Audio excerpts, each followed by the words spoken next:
You know, some days you're the windshield and some days you're the bug. And today was one of those days where we're just kind of smeared across the glass. No news may be good news, but it makes it tough to fill a half-hour show, which is why one of these days, or usually these days, is a good day to take a look at what made it into the news 100 years ago today. Back then, a little more than 400,000 people lived in the Gem State, and about 5,000 of them lived in Payette. And nearly all of those people, at some point, got their name in the paper. The Payette Enterprise for July 17, 1924, a day when it was discovered the Ku Klux Klan was still in our midst.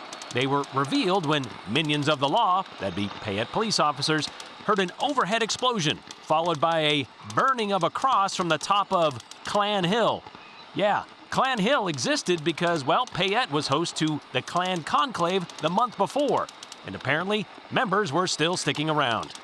Meanwhile, the mascot of the University of Idaho football team has been missing for a week. 30 years before Joe Vandal, well, there was Empire, a Great Dane, well known and liked by many fans across the Northwest. He must have wandered off the Patch Place days ago. Every effort is being made to find him, even a suitable reward to be paid for his return. Poor Eddie Parsons is up on crutches after badly spraining his ankle while playfully scuffling with a fellow canner at the factory. But that didn't seem to stop the peas from being packed completely.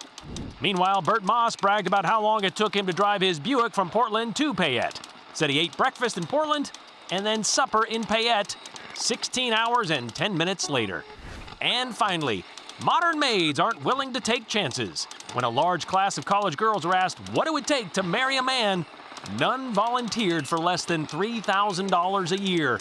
Apparently, learning the value of a dollar changed their opinion in the value of a partner.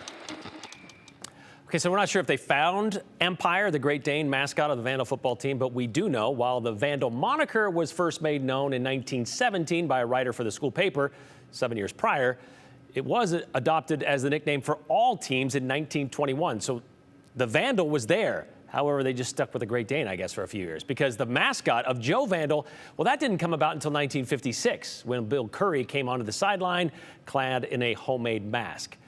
At least there's no threat of the current edition of the Vandal mascot running off. I guess, maybe, I don't know.